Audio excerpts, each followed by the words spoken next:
For those of you who are taking Thesis seminar, I wanted to spend a few minutes talking about different ways you can go about organizing the subsections in your results and discussion section. Remember that your goal is to answer your research questions. So one way to organize this results and discussion section is by organizing by research questions. So the first subsection might be to address the first research question. The second subsection might be there to address the second research question, and so on. The results and discussion section, which is one section, is going to probably have anywhere from 2 to 4 subsections, much like how you divided up your literature review. We're going to do something similar in your results and discussion section. So one way to organize this section is by research question. A second way that you can go about structuring your results and discussion section is by creating themes or presenting each of your subsections as it relates to your themes or your level 3 coding. Remember that when you did your analysis, you went through initial codes as a level 1, then you grouped those initial codes into a level 2 category perhaps, and then you went through to a level 3 coding procedure where you group those categories into themes. So one way to organize the subsections of your results and discussion section is by theme. To go about organizing your results and discussion section is chronological, or by time. So you can give an account of what happened first, then what happened next, then what happened following that event, and those could be sections. All right. So given the classroom scenario, one might be the planning stage. Maybe that's one section of your results and discussion section where you're triangulating information related to the planning process. Maybe you have a second subsection where it relates more to the implementation of the class itself, and you're triangulating different data sources to present results and discuss those findings of the classroom experience. And then perhaps, let's say, a third section on reflection. And again, this would be chronological in that you are taking the reader through the process of planning, implementing, and let's say reflecting or evaluating the classroom experience. You could organize by data source. Now, these last two options, I would suggest that we discuss this before you make this decision. I think the first three options that I listed here, organizing by research question, organizing by thematic organization or by themes, and a third, chronological, I think these are going to be the best options over the last two that I want to present. The organizing by data source is also another option, and also a problem solution is also another way to go about it. But since most of our results are going to be focusing on the solution, and we are going to be focusing on triangulating, I believe that the first three options are going to be your better option. Now, there is one other way that you can go about organizing your sections that I don't have listed here in my notes, and that is by case. And what I mean by that is if you have, let's say, students, and you're really focusing on 2 to 3 students, or let's say even 2 to 3 teachers, you could also organize these sections by the participants. So if you have, let's say you're comparing 2 teachers and you think it makes sense, you want to present maybe one section discussing the first teacher and a second section talking about a second teacher, and you're comparing and contrasting between these two, this would be another option, another way that you can go about organizing the results and discussion section. You could, of course, do the same thing if you chose, let's say, anywhere from, let's say, 2 to 4 students, and you wanted to provide a case, present those cases, those 4 cases, or those 4 individual students, or 3 students, then you could divide up your results and discussion section accordingly. Again, I would limit the number of subsections to 4, anywhere between 2 to 4 sections, I think is a reasonable amount and reasonable number of sections for a results and discussion that should consist of approximately 2,250 words, more or less. Remember that the results and discussion section will also include a conclusion paragraph of around 200, 250 words that will be the very last paragraph of your entire thesis paper. So again, more or less, the word count should be close to 2,250 words, more or less. Now, the last thing I want to discuss here regarding this section, the results and discussion section, is really to make sure that you are careful in distinguishing between when you're presenting results and when you're presenting a discussion. And I want to provide you 2 general ways that you can go about organizing these ideas to, again, make sure that you, at the end of the day, have a balance between results and discussion. You don't have too many results and not enough discussion, nor do you have too much of a discussion and not enough results. We want to have a balance between those 2. So one way that you can go about organizing the results and discussion, the results are the findings. Those are going to be, it's going to be the data, the information, the direct quotes, the numbers and frequencies, the duration of time, things that your participants said, or going to be even answers to your, let's say, Likert scale items that you're presenting from your questionnaires.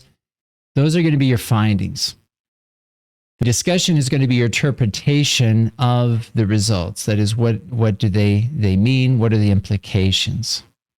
Right, so that's what I mean here between if when you are presenting your results and discussion section, to make sure that you're balancing those 2 aspects. Okay, so one way to do it is to think of it as, if you're looking at your paragraphs, your paragraph development is going to be very important in this section, just like any other section.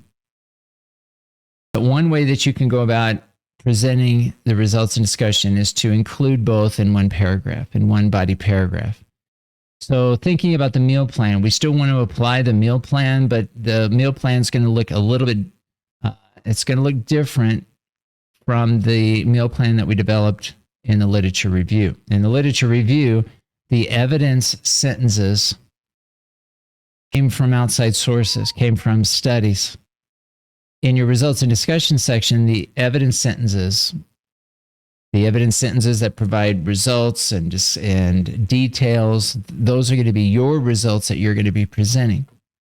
So every body paragraph should still begin with a topic sentence, the main idea of the body paragraph, but the evidence sentences in this section, in the results and discussion section, are going to be actually your results. You're going to be presenting the evidence to support the main idea or the topic sentences of each of your body paragraphs. This is going to be your interpretation. The analysis aspect of the meal plan is going to relate to the discussion, your interpretation, your analysis, your commenting on how the evidence that you presented connects with the main idea. Remember that the analysis can relate to the topic sentence of the same paragraph, but it can also relate to anything else that was mentioned prior. If you are analyzing something related to the current body paragraph, it can also compare and contrast and relate to something that was already mentioned. So you can kind of tie it back to things that you've already mentioned. One way to include results and discussion is to incorporate or include both in the same paragraph. I would still conclude each body paragraph with either a linking sentence or a summarizing sentence. Linking sentences are going to be nice. It's going to be a good idea to do that, to connect these paragraphs so that you have a good flow of ideas from one idea or one paragraph to the next.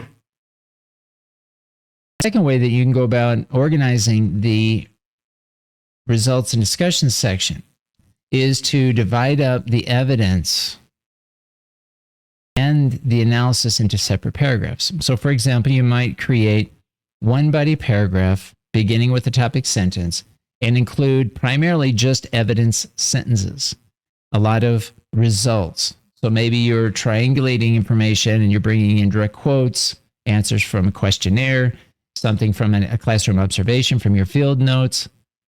It might be from interviews, but you're including the triangulation of different data sources into one body paragraph, concluding with a either conclusion statement or a linking sentence that then goes to the next body paragraph where you offer an analysis, where you offer your discussion of what you mentioned in the prior paragraph.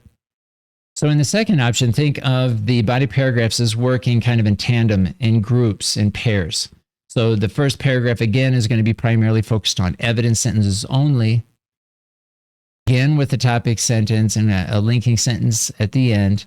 And then the next paragraph is going to be primarily just the discussion, where you're analyzing, you're commenting, you're comparing and contrasting, you're making a judgment, you're basically interpreting the findings that you mentioned in the prior paragraph. And then you continue with the next body paragraph, and as you are writing out your results and discussion section, you can mix these two. It's not really a matter of deciding, oh, I think I'm just going to write all my body paragraphs, including the results and discussion in the same paragraph, and I'm just going to follow that because maybe it's easier. Or maybe I'm just going to do the other option of just dividing them both into separate paragraphs, the evidence in one paragraph and the analysis in another. What I suggest instead is that you take it paragraph by paragraph, topic sentence by topic sentence, and ask yourself, what's the easiest way for me to be understood? What's the easiest way and clearest way for me to articulate or to communicate and write out my findings? You're going to have a lot of information here that you are wanting to share. You're going to need to be selective and in some cases excluding some data that you collected. Remember, just because you analyze the information, that doesn't mean you're necessarily going to present it. You're going to be very selective and only include that information that's most important, that's most interesting, perhaps surprising in your study. And when you're making these decisions at the paragraph level, then you're going to be deciding, well, what's the easiest way for me to communicate these findings? And in some cases, it's going to make sense. It's going to be better to include an analysis or your results and discussion in the same paragraph, while other times another topic sentence might dictate that you separate and have in one paragraph, you have just the results, and the next paragraph immediately after you talk about the discussion, you offer a discussion on what you mentioned in the prior paragraph. What I would not do is mix these two options. And what I mean by that is if you're going to select the second option where you're separating the results and discussion into two different paragraphs, I wouldn't, for example, let's say you have one paragraph where you're introducing the results, and then the next paragraph, I would only include the discussion. I wouldn't include more evidence in the second paragraph and then a discussion, right? I would try to get all of the evidence that you need to say, all of the results into one paragraph, and then the subsequent paragraph, dedicate that to only the discussion. Again, every body paragraph is going to begin with a topic sentence, and it's going to end with a linking sentence or a summarizing sentence, okay? Regardless of the options that you're choosing, what we're talking about here, the differences between option 1 and 2 is what you're going to be including in the evidence and the analysis. So these are the things we're going to be talking about and clarifying if you do have doubts or questions about these two different options. But again, at the end of the day, we need a balance between these two. And this is the goal, is to try to write a very coherent and cohesive text, a set of ideas that connect. But at the end of the day, we're maintaining a good balance between these results and discussion section.